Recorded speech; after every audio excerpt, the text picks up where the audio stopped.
মধ্যাহ্ন সময়, লীলাটা হলো মধ্যাহ্নকালীন লীলা। এই জাগতিক জগতের মধ্যাহ্ন সময় হলো আমাদের দেহে ফুটন্ত যৌবনকাল। কেননা গৌর গোবিন্দ ভজন সাধনে উপযুক্ত সময় হলো ফুটন্ত যৌবনকাল। কারণ রাধারানী বলেছেন, বাবা এই কীর্তনগুলো শুধু ধর্ম অনুষ্ঠানের জন্য নয়, এই কীর্তনগুলো শুধু মনোরঞ্জনের জন্য নয়, এই কীর্তনগুলো শুধু চিত্তরঞ্জনের জন্য নয়, এই কীর্তনগুলি হচ্ছে আমাদের ভজন পথে চলার বিশেষ একটি উপদেশ। এটা যত মাজবেন তত চকচক করবে, যত মাজবেন তত চকচক করবে। তাহলে জাগতিক জগতের মধ্যাহ্ন সময় হলো আমাদের দেহের ফুটন্ত যৌবনকাল। শিশুকালে ভজে কৃষ্ণ, কৃষ্ণ পাইবার আসে, যুবা কালে ভজে কৃষ্ণ আসে বা না সে তা জানা নেই, আর বৃদ্ধ কালে ভজে কৃষ্ণ জমেরই তরাসে। গৌর গোবিন্দ ভজন সাধনের উপযুক্ত সময় ফুটন্ত যৌবনকাল। কিন্তু বাবা ওই ফুটন্ত যৌবনকালে গৌর গোবিন্দ ভজন সাধন করা খুব একটা টাফ ব্যাপার। যদি বলেন কেন? ফুটন্ত যৌবনকালে যে শক্তি, যে ক্ষমতা, যে বল, তখনকার দেখবেন মনে করাই বড় কঠিন হয়ে দাঁড়ায়। কিন্তু মনে পড়বে কোন দিন? এক সময় একদিন মনে পড়বে। কখন? জীবনে যখন বার্ধক্য নেমে আসবে তখনই কিন্তু মনে পড়বে। যখন পরিবারের সংসারে মানুষের ভালোবাসা থেকে বঞ্চিত হয়ে যাব তখন মনে পড়বে, তাই না বাবা? কিন্তু তখন তো মনে পড়ে কোনো লাভ নেই। মাথার চুল পেকে গেল, দাঁত পড়ে গেল, বদনে উচ্চারণ করছি হরিবোল, উচ্চারণ হবে হরিবোল নয় হবিবোল। নামের কিন্তু তখন কৃপা হবে না।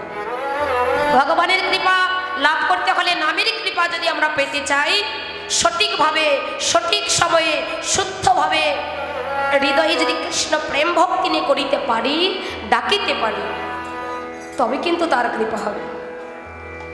তাহলে শৈশবকালে ভজন সাধনটা করলে কি হবে? শিশুকালে দেখবেন মনটা সরল থাকে। সরল মানে গৌর গোবিন্দ ভজন করলে যে যত সকাল সকাল গৌর গোবিন্দ ভজন করবে সে তত সকাল সকাল কৃষ্ণ কৃপা লাভ করিতে পারে।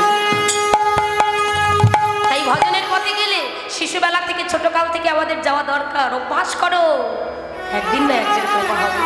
তো চলুন আমরা আস্বাদন করব সেই মধ্যাহ্নকালীন লীলা, সূর্য পূজা। প্রথমেই তদুষিত গৌর সন্ধিকা লীলা আস্বাদন করব, তারপরে বৃন্দাবনে গিয়ে বৃন্দাবন লীলা আস্বাদন করব। কিন্তু একটাই নিবেদন, মায়েদের চরণে। বাবারা দেখুন কত সুন্দর বসে আছে, একদম চুপচাপ, কোনো কথা নেই। মায়েদের স্বভাবটা যেন তেমন হয়, ঠিক আছে? মায়েরা তো একটু চঞ্চলমতি মায়েদের, কিন্তু আজকের জন্য চঞ্চল মতিটাকে একটু শান্ত করে রাখবেন। হ্যাঁ, সকলের চরণে আমার নিবেদন, সকলের দুটো চরণ ধরে বলছি, আর যেন বলতে হয় না মাগো কথা বন্ধ করে, ঠিক আছে? ও প্রেম সয়ে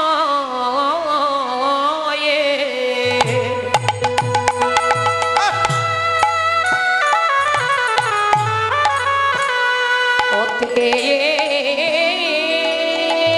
গোড়া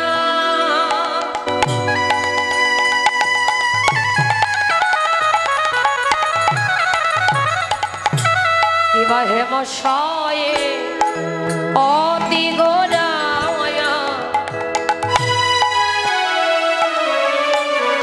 আমারি গোড়া অগোড়ার সমাধন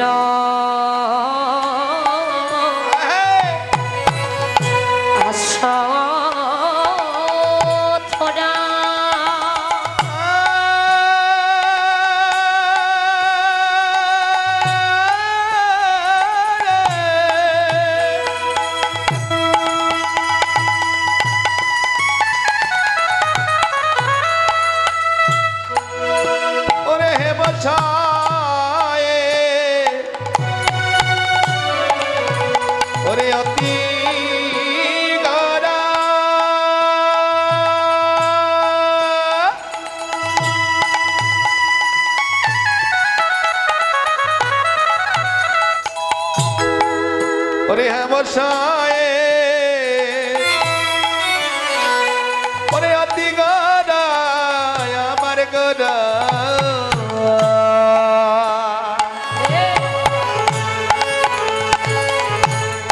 অগরা সুমধুরা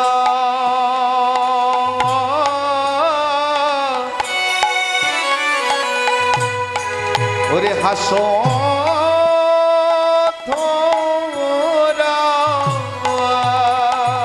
কিবা জগ জন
কিবা জগৎ জনন নয়নে আমার গোরা আমার গোরা নয়নে আনন্দ কিবা জগৎ জনন হরি হরি বল।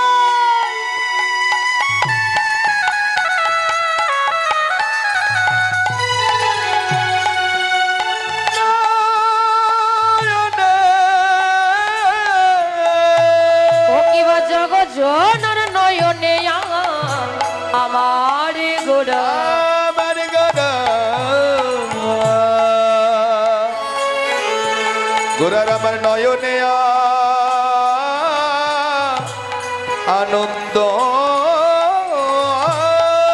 গোরার আনন্দ ধরে না আর আনন্দ ধারে না গোরার আনন্দ ধরে না আনন্দ ধারে না ও বই আমার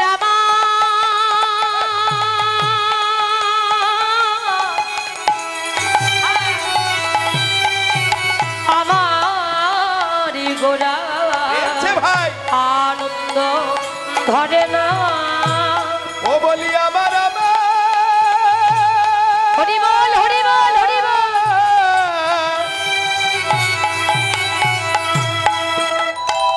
ওরে আমার গোরা দেখো আনন্দ ধরে না ভাব মনেতে পড়েছে মনেতে পড়েছে ভাব মনেতে পড়েছে ওই না ব্রজলীলারি কথা মনেতে পড়েছে মধুলীলার কথা মনেতে পড়েছে ব্রজলীলারি কথা মনেতে পড়েছে মধুমিলার কথা মনেতে পড়েছে দেখো পড়বে না কেন গো পড়বে না কেন গো? আহা পড়বে না কেন গো পড়বে না কেন?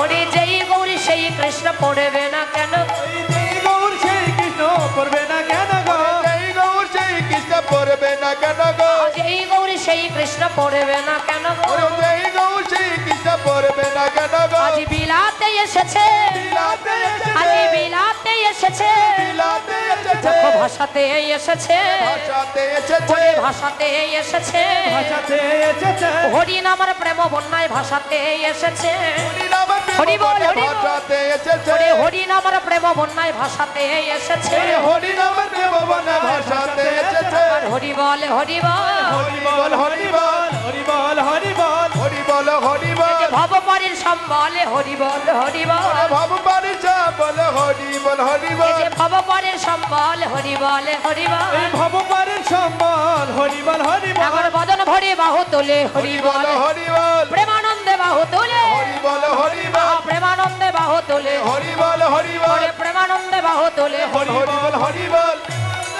ওরে হরি বল হরি বল প্রেমানন্দে বাহু তুলে হরি বল হরি বল প্রেমানন্দে বাহু তুলে হরি বল হরি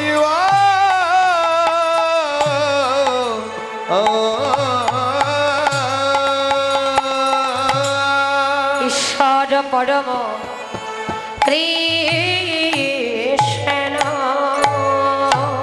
পরম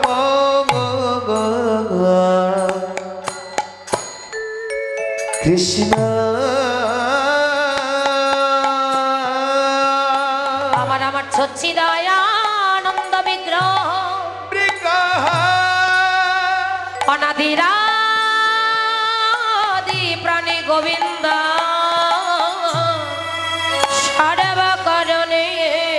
সর্বকারণের কারণ সর্বকারণে